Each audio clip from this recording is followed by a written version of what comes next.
Bill Carney is a retired police officer. After serving many roles and responding to high-profile events, including both Twin Tower attacks, he ended his career as a crime scene investigator, working on every type of crime you can imagine. When he retired, he was planning to work at Walmart, but after only 2 months he found himself back in the police force, where he was introduced to Afghanistan by a police advisor. Carney has been working in Afghanistan almost continuously since 2007. During this time, he's worked as a police trainer for the Afghan police forces, worked on an investigative team at a detention facility, and helped train Afghan police in investigative work. In this interview, Bill discusses the insights he brings to Robert Bales' case from his work in biometrics on the ground in Afghanistan. Specifically, he will discuss issues surrounding the prosecution witnesses in Bales' trial. What are the circumstances surrounding a village stability platform in Afghanistan? Let's just picture yourself in a location. The base he's in is probably 50 yards by 50 yards. That includes sleeping locations, showers, if he's got showers. Very, very limited space. I'll give you the example of a location I was at, probably similar. I showered once a week. There were never really any hot meals, so I basically lived on Pop-Tarts, but mostly it was MREs, which is those meals in a box. Let's just put yourself there. Forget about the outside stress with the dangers of mortars, gunfire, IEDs. Let's just put you in that location, isolated, maybe one meal a day, 120 degrees. Bathrooms is basically a spackle. You know what a spackle bucket is? It's a big bucket that they put a plastic bag in, and they have a toilet seat on it, and you go to the bathroom on that. When you're done, you take your bag and you dump it in a hole. So just picture all those dynamics. 120 degrees during the day, maybe 90 at night, no air conditioning, and you got to live like that for 9 months. And that's not counting like I said, the stress of the dangers when you go out. So you just take that stress, try to just do that 24/7 for 8 or 9 months and see how your mind goes. Try to be strong every day. Now put on all of the stress when you leave that front gate, where when you leave, you know that every yard you go, there could be an IED that goes off. You could get hit with machine guns, you can get rocketed, and that's every yard, every mile that you're traveling. And that's in 120-degree heat. And I'm not even talking about when the explosions occur, when the gunfights occur, when the injuries happen, when guys get killed. And that goes every day, especially back in the day when Bob was there. That stuff was happening 24/7. Even when you're trying to sleep, they're rocketing your base. I mean, those are the circumstances he was under. I mean, in the FOBs I was in, we would get rocketed multiple times every night. So your sleep pattern's off, the stress is up, you're not eating right, you stink, you can't wash your clothes. So, I mean, all that stuff you got to take into consideration. And that's on a good day. And then you compound that on if you have some kind of health problems or physical injuries, put that on top of all that stress and dynamics. It's tough. I mean, anywhere you go outside that base, you don't know when you're going to get hit. I'll give you an example. On the FOB I was at, every time we left the base, we hear over the radio, they would overhear the Taliban talking on the radio. So they would have a translator translating what they were talking about. So every time we left that base, we would hear Taliban is saying they see you exiting the base. You're making a right. You're going at least ahead. So they're watching you everywhere. And we're hearing this on the radio. They're watching you. They're watching you. So just hearing that is stressful. So you're waiting because you hear them talking on the radio. So it's a lot of dynamics involved that a lot of people don't understand. And then you put that on top of if I have health problems or if I got hurt or something's not right at home, that factors in. It really affects you. Because one, you're not sleeping right, you're not eating right, you're not showering, you're lucky to get cold water. Your base is a slave to the fuel, to the generators if they're working. And he did this for 4 tours. My first 2 years I did it, we were attacked, but nothing really I was never in an explosion, but many small arms fire, mortar attacks, but nothing like what he's been through. And it's stressful. So what are biometrics used for in the war in Afghanistan? The basic foundation for the biometrics was who is who out there in the field. You get to a location, you have no idea who is out there. So anytime you have an encounter, whether it's good or bad, it could be a meet and greet. You have to get the biometrics of everybody you come in contact with. I mean, biometrics is their fingerprints, their DNA, their eye scan, and their photo. Get a profile, so that gets put into the system so it can be retrieved later. The biometrics is a basic battlefield tool, law enforcement tool. It's also used for just backgrounds on if you get A&P and A&A enrolled into the system, so you know exactly who they are. Initially for Afghanistan, it was just who's out in the battlefield, so that if anything happens, whether it's a high-profile event or incident, if there's any evidence, explosives or whatever, where hopefully they have their biometrics, meaning fingerprints, DNA, in the system. So when they bring that evidence and they process it and they retrieve fingerprints or DNA, it'll come to a match. Let's just say you have 50 IED components, just say explosive. You process them in a brand new system. You retrieve all these fingerprints and DNA off them. But there's nothing else in the system that matches to those fingerprints because you haven't put anybody in there yet.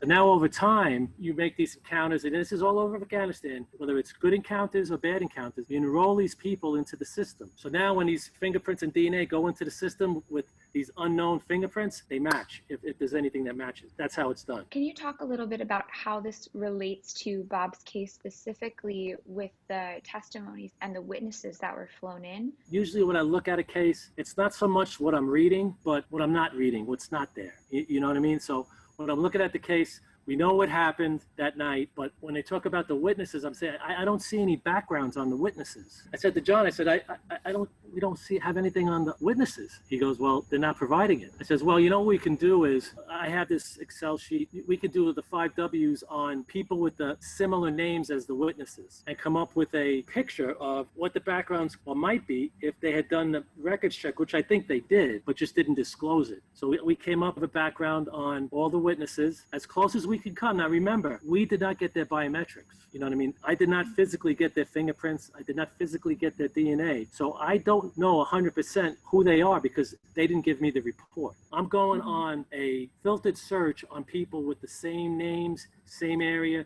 same date, same place of occurrence of IED events. For me, if somebody doesn't produce something to me, there's got to be a reason why. Right. If the proper procedure was done and backgrounds were done correctly, if nothing came back and they were clean, you have to provide that. Or if we found some derogatory, this is what we found, blah, blah, blah, here it is. Great.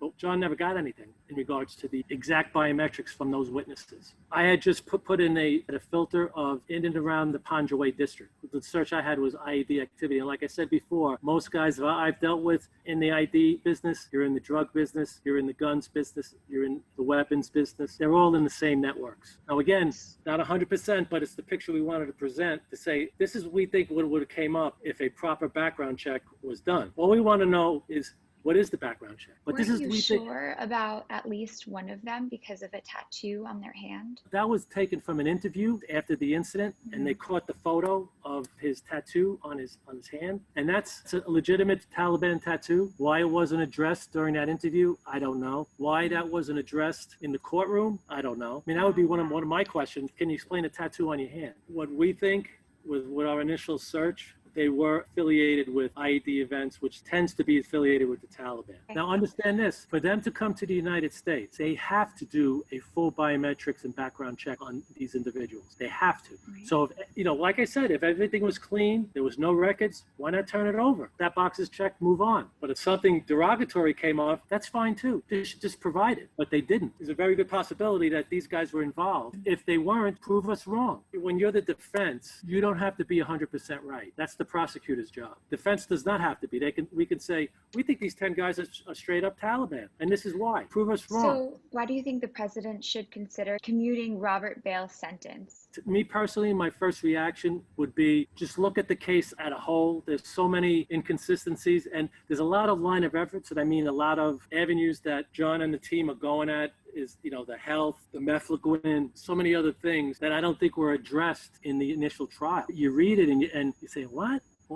It didn't make sense. And I only can speak as an investigator because that's who I am. I'm not an attorney. I'm not a doctor. You don't look at someone or an investigation as who's guilty or innocent. You just look to see the facts. The facts will tell you, or what's not there. I mean, that'll tell you too. And let's put it this way. It wasn't a prosecutable case with what they came up with. And I don't think Bob had good counsel recommending some of the things he agreed to do. I just don't think he got a full review of his case. And I think he deserves for what he's given back. I think he deserves that at least. I met Bob twice. First time was, I believe it was like August 2015. The next one was December of 2018. And the first time I met him, you could tell he was emotional. Looked me right in the eye, acknowledged everything, straightforward with everything. The entire time I was there, he was laser locked looking at me. But I had brought with me some training documents that I had done years ago on high-profile figures in Kandahar. And the documents were just IED guys that were connected with the same cases. And I would show those to my Afghan investigator, say, if you do the proper work on this guy, you'll see that he's involved with everybody else. So there were about 29 guys on these 3 pieces of paper. And I said, John, let me bring these in and show Bob. I'll bet you he knows some of these guys. So I brought that with me the first time and I gave it to him. I said, Bob, I thought you should notice. He looked at it and tears came to his eyes because he recognized some of the people. And I think it kind of affirmed that he wasn't out of his mind when he thought the bad guys were out there, because here's a stranger coming in and said, Bob, I just want you to look at some of the guys we looked at in the same area. And when he saw those pictures, it could say life came back into his body. Like he wasn't all in his mind that these bad guys were out there. How could Bales have known that these were bad guys, that there were bad guys out there? Remember when you asked about how was biometrics used in the war? Bob goes out of his base, went out every day, sometimes 2 times a day. And you're running into groups of people. You want to know who they are. It's like a cop. Like when I was a cop, a foot cop. I walk around my beat. I know everybody out there, whether they're bad or good. I've run into them every day. Right. Same thing with Bob. He's out there doing missions, trying to get as many people into the system for biometrics. So he's out there like a street cop. He knows everybody out. So when I gave him those photos, and I think that reassured him that he wasn't crazy.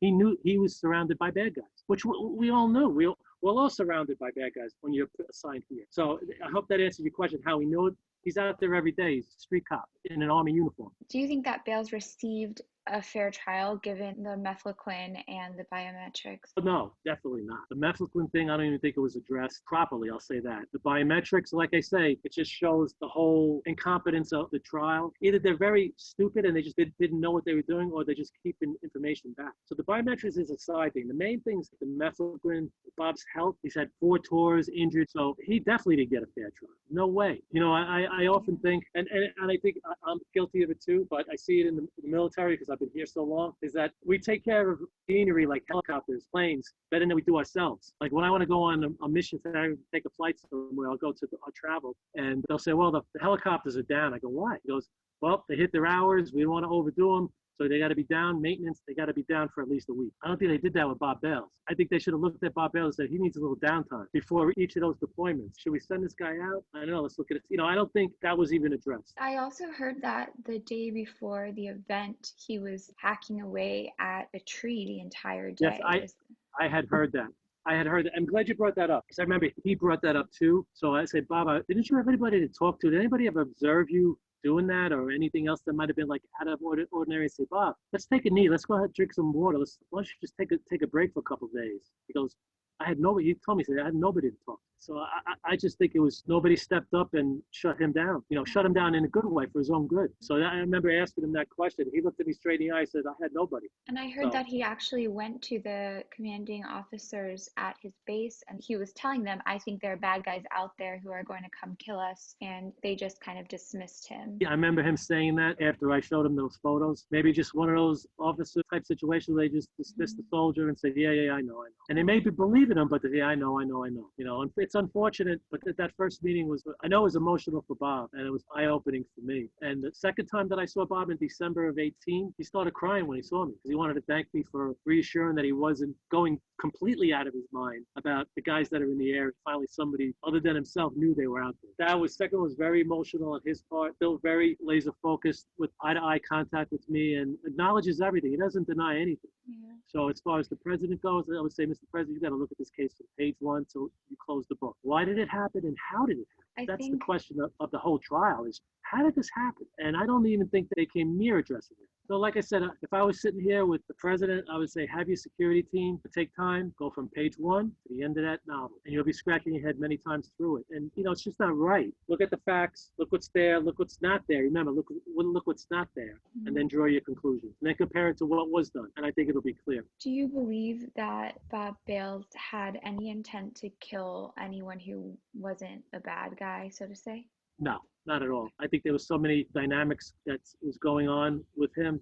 He wasn't himself, wasn't right mind. And I don't think they addressed that. They should be asking that. How did this happen? Why did this happen? Let's figure it out. If a helicopter crashed here tomorrow, first thing they do is, why did this happen? How did this happen? Oh, there was a part that was broke, a part was missing. I don't think they look see what parts were broken with Bob Bales. And the other thing that's really important here, you got to remember, Afghanistan at that time, and even now, very political. So a lot of decisions are made because of that, not because of what's legally right and wrong. It's what's politically can keep things level. That was a big factor what was going on there. So they sort of treated Bob as this fluke rarity instead of his case as a symptom of larger problems with the system and with how they treat people like you and people who work for our country and protect our country. I don't believe anything is intentional. I think it's just part of the machine, and we're all part of the machine, more so on the military side. So I think things tend to fly by the wayside just as long as that machine keeps rolling. And then once things happen, then you got to go into the protect mode, I believe. You know, when they say that the cover up is always worse than the crime. You know, we know what happened that night, terrible thing that happened, but let's treat it for what it was. Why did it happen? How did it happen? And everything around it, if you've got people involved as far as witnesses, victims, let's know about them. I think Bob needs a fair shake here. Seems like he definitely did not get to tell his story, also under the threat of the death penalty, which of course scared him and his family. Well, yeah, and you know what? Was he Bob Bales, the same Bob Bales I talked to the last couple of years at that point? Was he in the position to make those kind of decisions at that time? I think Bob Bales today would have said, put everything in. I don't care about the death penalty. I wanted my story to be out there. That was Bill Carney's take on Robert Bales' case. Check back soon for more interviews with other experts involved in this extremely complicated and tragic case.